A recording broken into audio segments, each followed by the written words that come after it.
from where you live with Inside Out. Hello there, I'm Matthew Wright and welcome back to Inside Out London. I hope you had a lovely summer, managed to keep your cool during the glorious heatwave. Well, over the course of this new series, we'll be bringing you plenty of in-depth reports on some of the best stories from around the capital.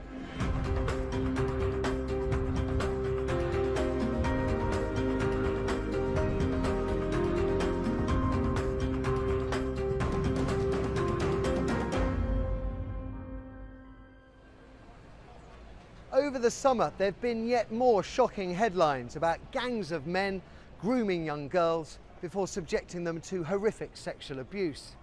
Now, most of the cases that have been reported on have involved attacks on vulnerable white girls, but they're not the only young women being preyed upon. And tonight, young victims from a different community are going to speak out for the first time. They're breaking their silence in order to secure the justice that they say has been denied to them. Chris Rogers presents this special Inside Out London investigation, but I should warn you that some viewers may find some of the content of this film disturbing. Bradford, Rochdale, Oxford, Telford. In all of these recent high-profile cases, gangs of men have been convicted of grooming young and vulnerable white girls. But there is another group of victims whose stories haven't been told, until now. A 9-year-old, a 10-year-old, 11-year-old being sexually abused. That shouldn't be tolerated in the streets that we live on. Behind the doors of Britain's Sikh community, girls speak for the very first time about how they too have been groomed and then subjected to horrific sexual abuse by groups of men. I can't sleep at all now because I keep getting nightmares. I attempted suicide on my 16th birthday. I felt used and abused, like a piece of rubbish. He was like, sleep with this guy, this is my friend, and it was horrible. I just wished I was dead. We hear how being abused can leave Sikh girls isolated from their own community. I think my family is that embarrassed of everyone knowing. At some point, I thought my parents would turn against me too. And we investigate claims that the police are failing to protect Sikh children from a network of child abusers. The support from the police has been zero.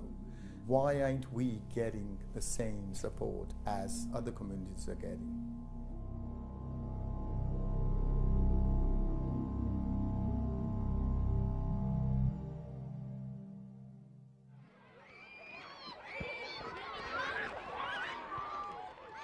Jaswinder was only 13 when a man began the process of grooming her. He seemed like a really sweet guy. I started skipping school just to go out with him. Then he'd buy me stuff and pay for my stuff. And then he bought me a phone to stay in contact with him. He made me feel like I was the centre of attention. He spent weeks slowly gaining Jaswinder's trust, but he had a hidden agenda. He took me out to a hotel and then gave me a drink. I didn't know what happened after that. The next morning, Jaswinder woke up naked and realised her drink had been spiked. The man she thought she could trust had taken obscene photos of her and threatened to show them to her parents unless she agreed to have sex with other men. They were like those alcoholics you'd see on the streets. The blackmail and abuse continued for over 18 months. Jaswinder claims that the man who forced her into prostitution initially hid his true identity. He didn't say he was Sikh, but the way he acted and talked and his appearance, he had a gold khanda and he had a kara. His appearance was just like a Sikh. Wearing sacred symbols of Sikhism, she claims he had deceived her into thinking he was from the same religion. In fact, he was a Muslim. They definitely weren't Sikhs. They're just someone from a different culture saying they're part of yours, lying, and it's really terrifying for anyone. This is one of the few times that Jaswinder has actually talked about what happened to her. She says she has very loving parents, but in this Asian community, family honour is paramount.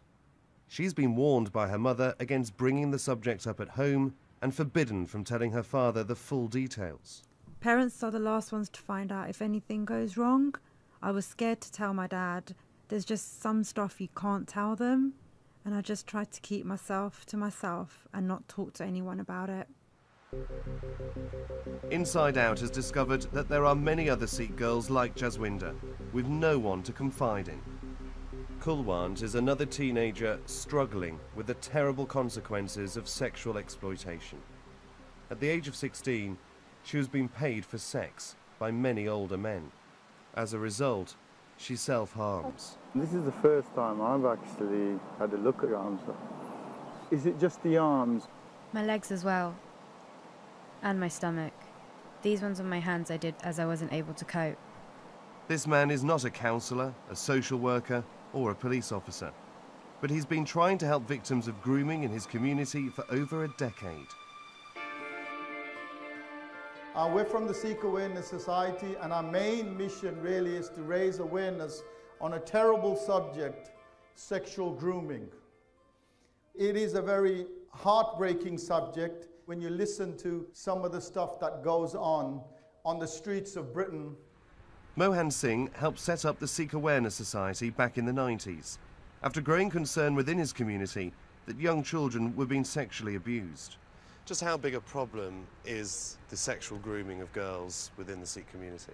It is a massive problem. Just imagine you got a 24-hour helpline, which, to be honest, never stops ringing. The more we dig into it, the more we're finding. Currently, we're dealing with 19 cases, all the way from north to the south in Leeds, in Bradford, Birmingham, in Southall. Wahguru. The plight of girls like Kulwant and Jaswinder is the reason behind Mohan's mission to visit every single one of the UK's 300 Gurdwaras. Today, he's at one of the biggest in Leeds. You have to be brave. You have to tackle the subjects that nobody's going to tackle. In simple terms, sexual exploitation is when someone takes advantage of you sexually for their benefit. There's a strong turnout, but this is uncomfortable listening for most Sikhs. The sexual grooming of girls can be a taboo subject in this community.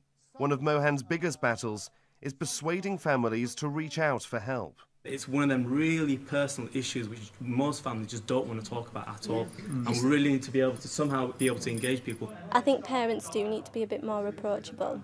When your parents are so strict, who are you supposed to go to? These girls will be from Amritari parents. They dare go home and tell their mum and dad.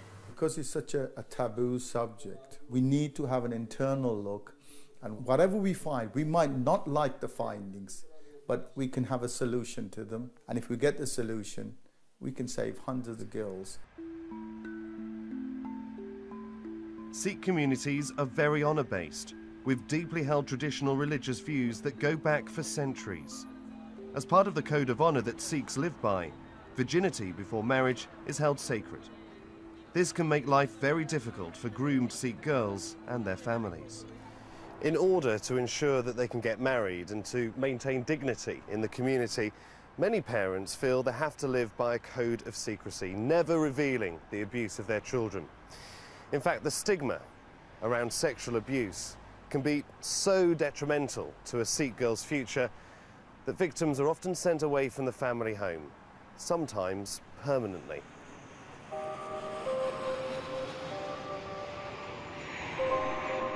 12 months ago, a 16-year-old was sent 6,000 miles to America to start a new life. Security is tight for her own safety. I have to be vetted before I can meet her.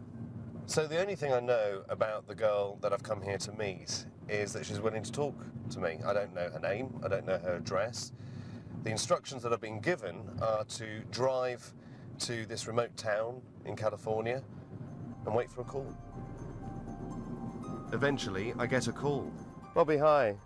Yeah, this is Chris. Uh-huh. Okay, see you then. All right, thanks. I'm told to head to a small remote town where I can meet with the contact. There he is. So you'll take me to the house? Yeah, sure. Okay, brilliant. Thanks. Cheers, thanks. At this point, we're asked to turn off our cameras to avoid revealing the location. My first impression of the girl, who we'll call Napreet, is she's like any other teenager, be it living thousands of miles from home. Okay, I brought you something back from Britain, from your mum and dad. I don't quite know what's in there. Should we have a look? What have we got? Clothes, a dictionary. My strawberry pyjamas. Come on, you must be able to get strawberry pyjamas in America. No, it's nothing like home, so it reminds me of home. Oh, that is stunning, And isn't it? just... That's to wear at the temple. Yeah. That's lovely. What else do you miss about home? What other home comforts? Baked beans. Baked beans? They don't have baked beans here. What was the main reason for coming here? I think for me personally it was that everyone knew. What everyone knew about Napreet back in London was that when she was 15, she'd been groomed and then blackmailed into having sex with several older men over many months.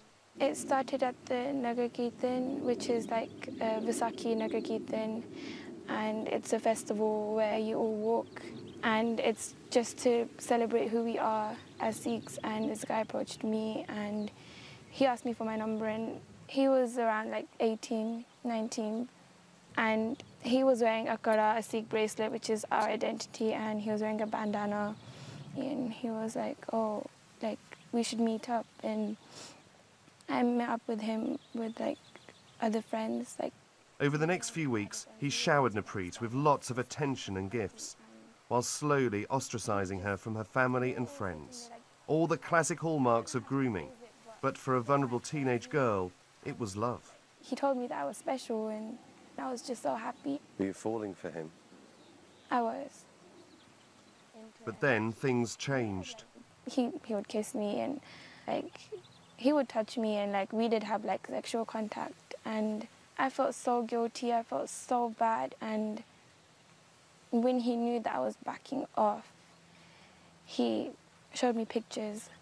He had pictures of us like kissing, like someone was taking pictures from far away, and like pictures of like his hands like down my trousers. And he said that if you like leave me now, I will show your parents. I didn't know what to say, and the only thing I could say to him is like, you're another Sikh guy. You know what our parents are like. You know that my parents would kill me. You know that you can't do this. And that's when he told me that he wasn't a Sikh guy. And I didn't know what to do. He was a Muslim guy. Over the coming months, Napreet was prostituted to countless men. Every time, she was promised the explicit photos of her would be destroyed if she slept with one more customer. She claims her judgment was impaired by the steady stream of drugs her groomer fed her. I would wake up drugged, and it would force drinks down me. And I remember times where I would wake up and there would be like 5 people in a room. Men? Yeah. Do you think it is something that you will ever be able to move on from and get over? I'm not sure. Coming here has definitely made a difference. The family just wants to try to sort of end or try to forget what's happened and move on with their life. And they know that a girl which is tarnished with this kind of thing will never actually get married. So we do help in taking that child away, giving a break to the family, because that child, the family knows that she is in safe hands.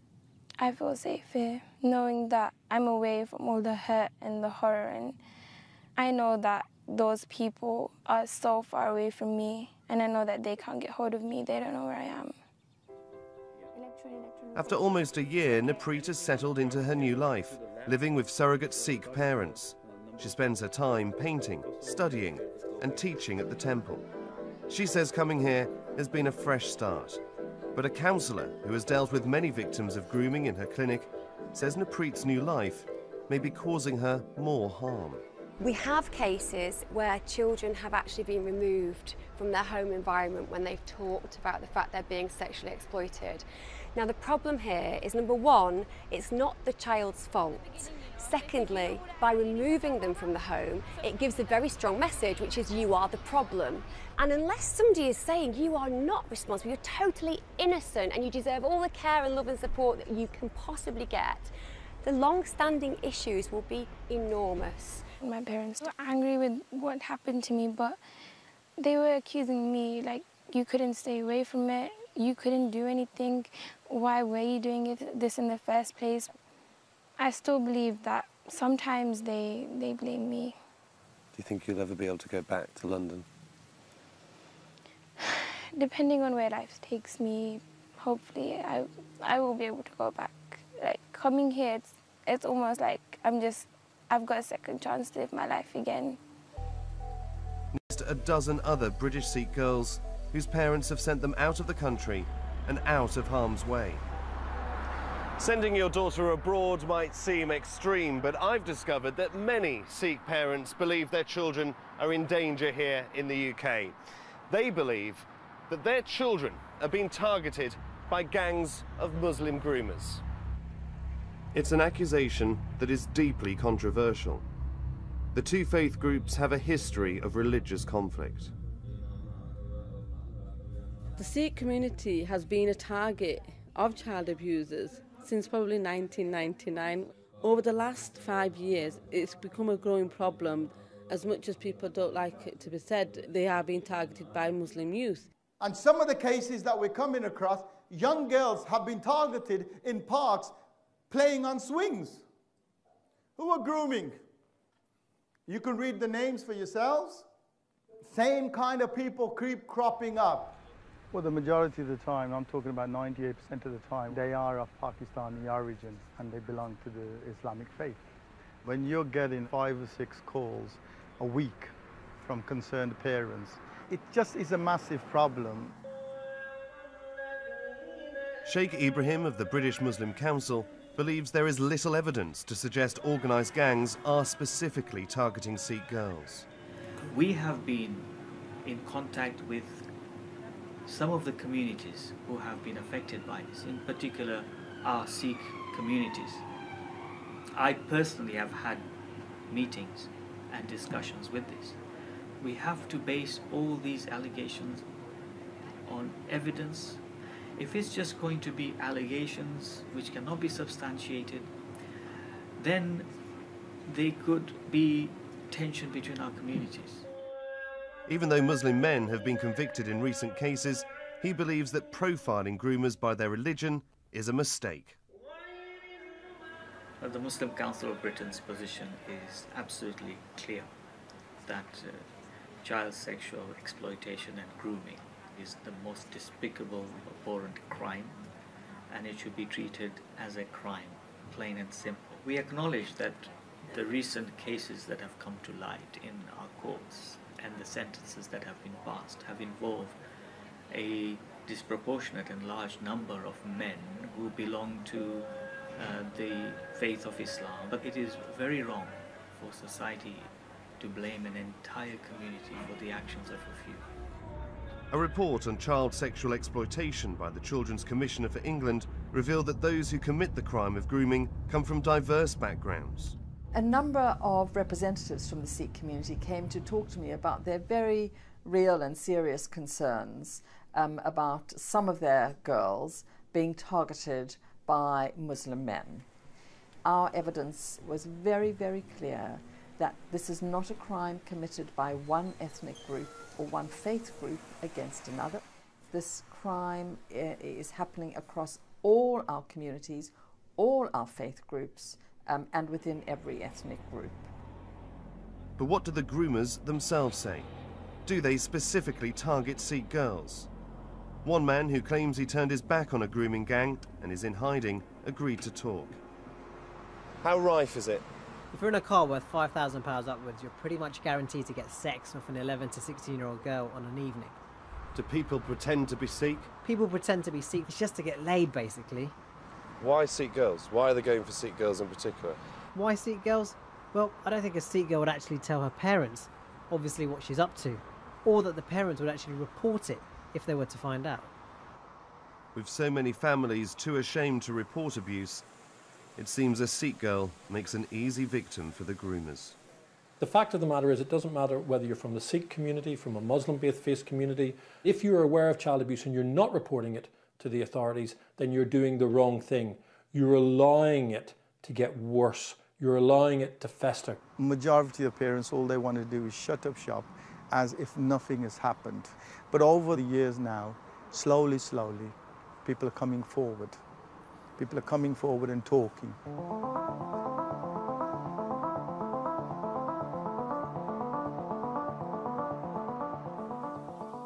Gurmeet and Ranjit, not their real names, are one of the few Sikh parents who have been brave enough to report the abuse endured by their child to the police.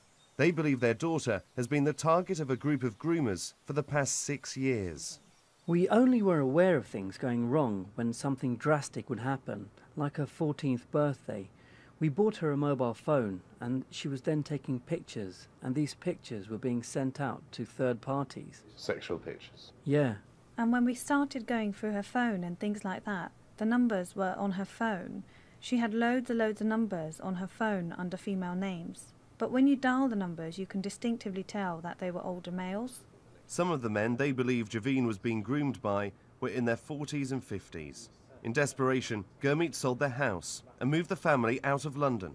It's quite a drastic move, though, to move 120 miles up north to get away from these men. But it didn't work. It didn't work. Why? They had her details and they wanted to pursue it all the way. By doing some research online, Gurmeet discovered that a group of men in London passed Javine's details onto another group based in the West Midlands. It all starts in London and in the West Midlands. You've got 3 perpetrators who are all linked. So we're talking of like a network? Right. Through all of this, Gurmeet and Ranjit claim they've struggled to get the police to take their case seriously. Nobody seems to be interested in investigating it further. How many times do you think you've called the police over the last 3 or 4 years? There have been incidents where we have rung several times a day to get information, to update, and they've just had a blasé attitude. Ranjit and Gurmeet recently took their case to the Police Complaints Commission. West Midlands Police say investigations into Javine's situation are ongoing. The confidence to talk to the police and the authorities is at a very low level. Why are they not investigating these cases? I think the main problem why they're not investigating, either there's a fear factor of bringing the Muslim-Sikh issue and the community tensions and everything like that. I don't think they understand the extent of the problem and the cultural backgrounds and the religious sensitivities of the situation. In Southeast Asian communities, I have seen historically where victims are not well served because of police sensitivity about engaging a community whose tradition is all about honour and shame. So that sensitivity sometimes can be overplayed, and I think in those cases where it is, police and other statutory authorities pause for too long. I do think there is quite a way to go in terms of police forces around the country truly waking up to the fact that there are ethnic minority victims of sexual abuse. With many in the Sikh community believing the police are unwilling or unable to help solve grooming cases, Mohan has undertaken something radical. He's been tracking down the groomers himself. The Sikh Awareness Society does conduct its own investigations to see if it is a sexual grooming case, and if it is, we tell the parents steps that they need to take. Recently, Mohan worked on the first ever case involving a Sikh victim of sexual grooming to have been successfully taken to court. Although the perpetrators have all now been sentenced, his work is not done. He remains in close contact with the victim to guide her through the healing process. I can't even say my full name now. I can't get myself to say my full name now. Why is that then? Because the person, she's disappeared. Nobody knows where she is. Subconsciously, like, in the back of my head, I'm thinking about them. I can remember everything. Reliving them same scenes again in your head. You just want to completely move away from it. That young lady doesn't exist anymore. I just don't want to be me anymore. Mohan got involved in Kulwant's case because he felt the police were slow on the uptake. The parents have already approached the police prior to us getting involved. Now, if the police had done their job, there would be no need for the family to approach us. Determined to prove that Kulwant was being abused, Mohan Singh launched his own private investigation. Over several weeks, he revisited all the locations where the abuse occurred and tracked down witnesses. Ultimately, he provided the police with key evidence that led to an investigation and helped convict the abusers. The 3 men had denied 22 counts of sexual offences against a child. At their trial this morning, a change in plea. The 3 admitted 5 counts of paying for sex with a child. The 3 men, together with 3 others who pleaded guilty at an earlier hearing, will be sentenced at the end of the month. All the information, the names, the car registration numbers, the places where they took her.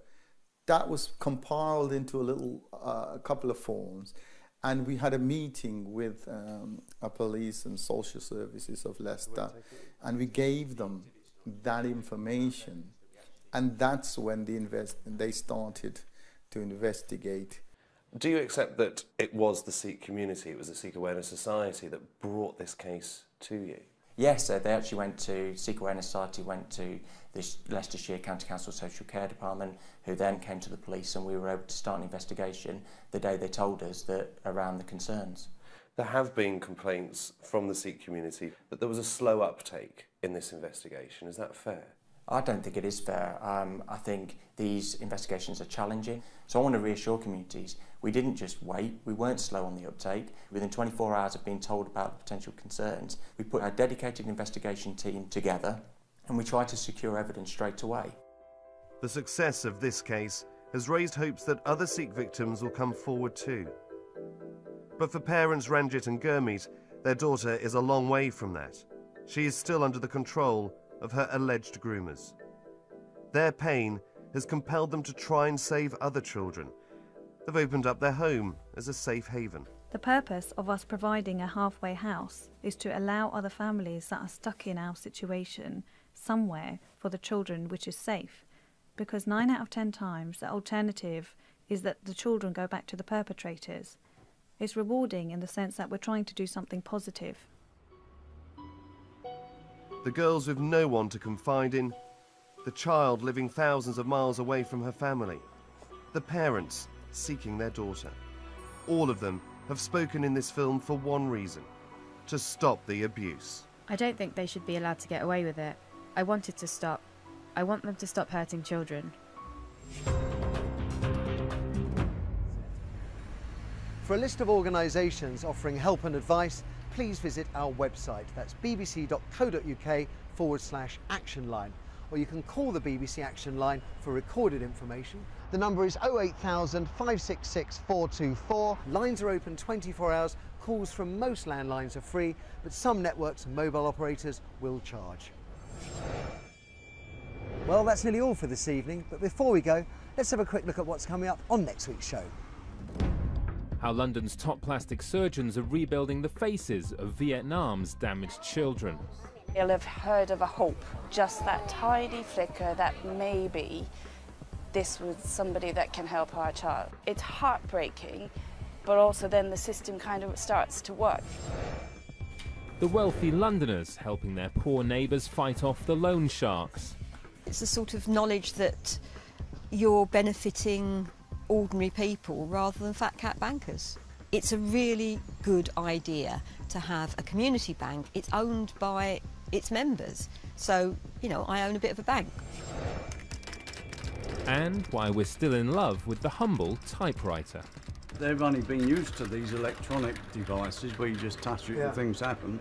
To be able to hit something and then suddenly a bell rings, oh, it's beautiful to them. It's just a work of art.